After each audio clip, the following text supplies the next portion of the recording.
Hi అండి, అందరికీ నమస్కారం. Welcome to middle class family style. Today cooking style. Let's cook. చపాతీలు ఎప్పటికీ ఒకేలా కాకుండా ఈసారి ఇలా ట్రై చేయండి. ఎంతో హెల్దీ అండ్ టేస్టీ అండ్ సాఫ్ట్గా కూడా ఉంటాయి. తక్కువ చపాతీతో ఎక్కువ పోషకాలు ఈ మల్టీగ్రెయిన్తో. పక్కా కొలతలతో లేట్ చేయకుండా స్టార్ట్ చేద్దాం. ముందుగా 1 kg గోధుమలను తీసుకోవాలి.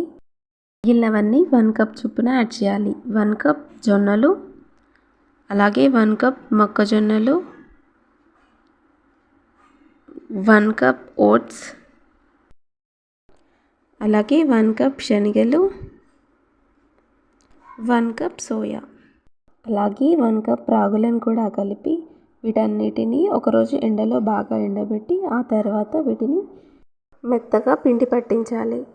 ఇంట్లో మిక్సీలో అయితే ప్రాసెస్ ఎక్కువగా ఉంటుంది, అలాగే పిండి అంత మెత్తగా రాకపోవచ్చు. కాబట్టి పిండి గిన్నెలో అయితే ఈజీగా అయిపోతుంది. అలాగే పిండి కూడా చాలా సాఫ్ట్గా వస్తుంది.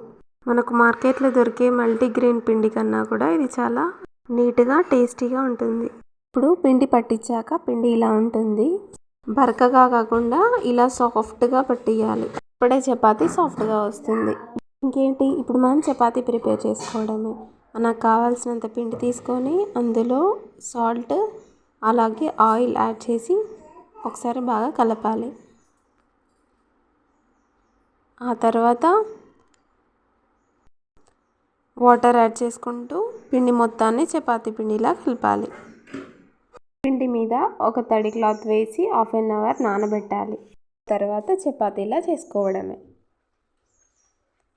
ఇలా చపాతీలా చేసుకొని పెనం మీద చపాతీని వేసి 2 సైడ్స్ అలా దూరగా కాల్చుకోవాలి. ఆ తర్వాత ఆయిల్ ఆర్ నెయ్యిని వేసి అటు ఇటు మళ్ళీ ఒకసారి టర్న్ చేస్తూ కాల్చాలి. అప్పుడు చపాతీలు పొంగి చాలా సాఫ్ట్గా ఉంటాయి చపాతీలు. అంతే అండి, ఇంకా మీ ఫేవరెట్ కర్రీలోకి సర్వ్ చేసుకోవడమే. ఇలా మీరు కూడా ట్రై చేయండి. టేస్టీతో పాటు ఎంతో హెల్దీ కూడా.